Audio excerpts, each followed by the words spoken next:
Hello, I'm Jolie, and today I wanted to talk about how I reprogrammed my mind using affirmations, subliminals, and basically positive signaling. So, to start off very psychological, in cognitive psychology, there is this concept called the experience machine or predictive processing. And that basically means that what we expect is what is our reality. And it basically qualifies reality as a construct made by the individual in the brain first. So, with that being said, before I reprogrammed my mind, used to predict that the worst things would happen. I used to predict that my life was negative, that people didn't like me, that I didn't like my life or myself, that I was not happy, that I was not satisfied. And those were the thoughts that were replaying in my brain over and over and over. And I think what reprogramming my mind means to me is remapping and redesigning the way that I think to make it to make it more positive, but to make it natural. Because I think there is a way to kind of like fake being happy or fake being positive when you don't truly internally mean it. And I truly internally mean that, or mean and believe that I reprogrammed my mind to shift from being so negative and pessimistic into being more positive and optimistic, and overall just having a healthier mindset. So I think the first thing that I did, which is kind of key to any process of redeveloping yourself, is acknowledging. I think I had to acknowledge that there is like an imbalance, or acknowledge that I wasn't okay in order to be able to find the next step. Burger Cam, say hi to Burger. I had to acknowledge where I was going wrong in my thought process and how I felt and what I was thinking and what those thoughts, beliefs, and feelings were leading to.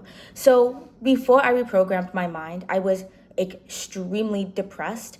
To be honest, I am just a naturally anxious person. I feel like I've always been anxious and like very cautious and worried ever since I was a little kid. So that is to me a part of my just makeup. Like I just am a worry worm, a worry wart, and that helps me more than it hinders me at this point. But I was also extremely socially anxious. I was extremely insecure. I was unsatisfied with where my life was at, and I was kind of just living in this bubble of like hatred for every aspect of my life. I remember so vividly being 17 and thinking my dream in life. Some people want to be doctors, actresses, they want to be race car drivers. I want to provide nothing to society. I just want to lay in bed and rot. And I genuinely believed that. So those thoughts and actions and beliefs I knew were getting in the way of where I wanted to be when it started affecting the people I cared about the most. And it started affecting the things that I truly enjoyed. And after being in that depressive slump during the pandemic and just being so miserable, there was a certain point during that time where I was on TikTok and I was seeing like this whole revolution. It was like a spiritual revolution almost, where people were acknowledging parts of themselves that they were not happy with and actually providing tools and resources that I could use and that I could like incorporate into my daily life. And that was something I hadn't come across before. I feel like a lot of the times when people were struggling before that whole spiritual revolution, it was always going to therapy and getting professional help, which is ideal. I think ideally we should all, even if you believe you're mentally healthy, even at this point, I fully believe that therapy is an effective, positive, constructive experience that every single human being would benefit from if you have the right therapist and the right system and all that stuff. But it was so unattainable and inaccessible to me just because of my age. And I knew that going to therapy would mean that I would have to open up and tell my parents what was going on and how I was feeling. And I didn't want to. I just didn't want to. So seeing all of these like little techniques and resources that people were sharing and they're sharing these resources and also sharing their experiences and how they use these resources and where they came from, that was like a huge catalyst for reprogramming my mind. So during that period of time when I was figuring out how to reprogram my mind, there were like a few things that I still do to this day. And then there were a few things that were like, girl, I could tell you were going through it. I could tell you were going through it. And I just want to share some things that did not work for me in the beginning and that I do not do. Not necessarily that I don't recommend, but that I do not do. So first thing is crystals. Crystals are so cool. Let me grab my crystals real quick because I still have them.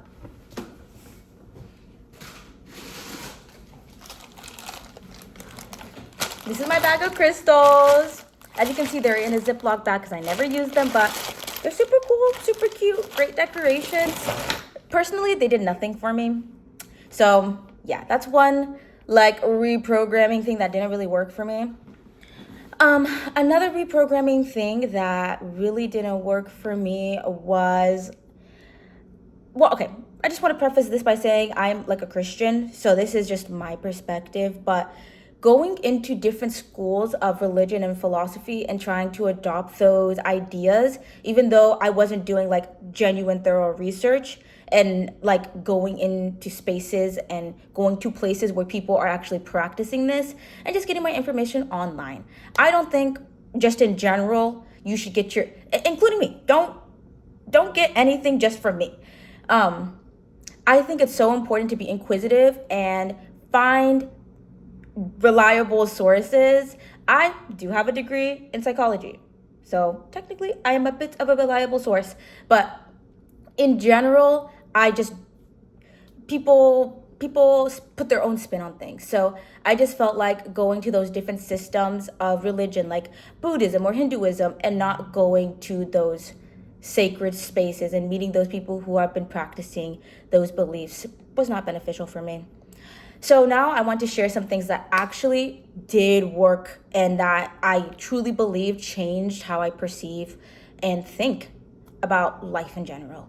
So the first thing is affirmations. I am a die-hard affirmation stan. Like, I truly believe that if everybody did affirmations, the world would be a bit of a better place.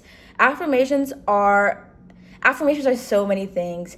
In a broader sense, they're just positive statements that you repeat to yourself on a consistent basis to switch out the thoughts that you are already having. So if, for example, I think I am not a good student, I would replace that thought of not being a good student with affirmations that affirm my ability to learn, to teach, to grow in my knowledge. And over time, instead of repeating that negative affirmation, repeating that positive affirmation is going to like seep deep into what you actually believe, because like your subconscious is always listening 24/7 and it doesn't have the nuances that our conscious mind has. Your subconscious mind is like a baby, almost like a really smart baby, and it doesn't know sarcasm, it doesn't know humor.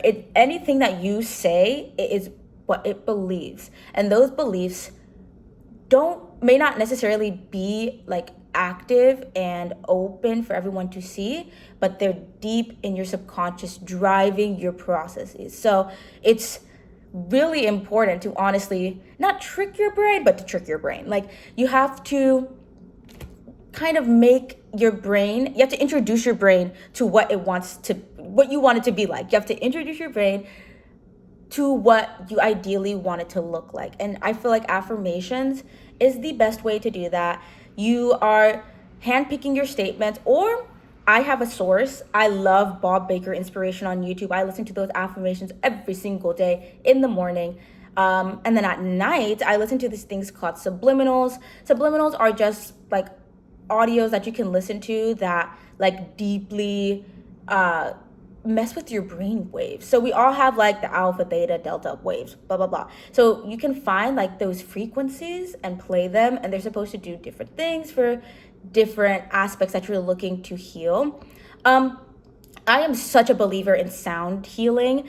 I think our senses are so powerful. And just like how listening to affirmations is getting into your brain, those waves, our brain and our body literally vibrate at certain energy waves and frequencies. So allowing your brain to sync with the higher frequency is profound to me. Another thing that helped is meditating. And meditating, I feel like, is a very popular, commonly known concept, but it matters what or how you do it and what you intend for it. My favorite type of meditations are not super complex. I really just sit down. I start with some simple breathing, either a box breath or just deep inhales, holding it for as long as possible, and then letting it all out until I feel that it's like a wave almost. And it takes practice to tune into your body and all that stuff. But yeah, just going into a breathing meditation and then sitting with your thoughts, observing what comes up, and making note. I think it's so important to take notes on anything in life, but I think it's so important to take notes on your meditation to see like what is coming up for you, how you can attack those thoughts, how you can maybe reprogram the thoughts that you're having during meditation if they're not positive, or acknowledge the positive thoughts that you are having during meditation. And I feel like the last thing, which is what I feel like I talk about this all the time now, but I love journaling for reprogramming your mind, especially for seeing the development of that reprogramming. So if you consistently journal, you can see the progress of how you used to think versus how you think now. And yeah, if you guys have any other like ways that you reprogrammed your mind or that you shifted yourself out of a dark place, feel free to share them. And I just want to close by saying why it's so important to reprogram your mind. And it has to do with that intention thing I've been talking about. And when you don't necessarily reprogram and align, I feel like awkward using super spiritual terms because I feel like not everybody thinks like that. But when you align to that intention, for example, going back to that student who doesn't believe that they're a good student, if your ultimate intention for the year is to get straight A's, but you don't believe you're a good student, there is so much incongruency between you and your goal already. But if you just work on that baseline belief of who you are and you build upon that and you reinforce that, it's kind of crazy how quick those desires and those goals start to come in because you're putting yourself in a position to easily attain that without the goals of low self-esteem or the obstacles of low self-esteem or the obstacles of not believing in yourself or the obstacles of not being able to actually visualize yourself as that amazing student. So yeah, I think it's just really important to reprogram your mind in order to be more congruent with that ideal version of yourself. And everything starts in your mind, but also everything starts with that seed of intention. So I believe that if you just have that intention to reprogram, to change fundamentally what thought processes are going on in your brain, how you feel on a daily basis, I think that is a beautiful start to a long lifetime of constant growth and evolution and awareness. Because to know that you need to reprogram is to be aware of those things that are not working for you. So yeah, I feel like this was a little bit rambly. I always say that. They are all a little bit rambly. And this is just what I was thinking about this morning. And I wanted to share that with you. So yeah, thank you so much for watching. And I hope to see you in the next one. Bye.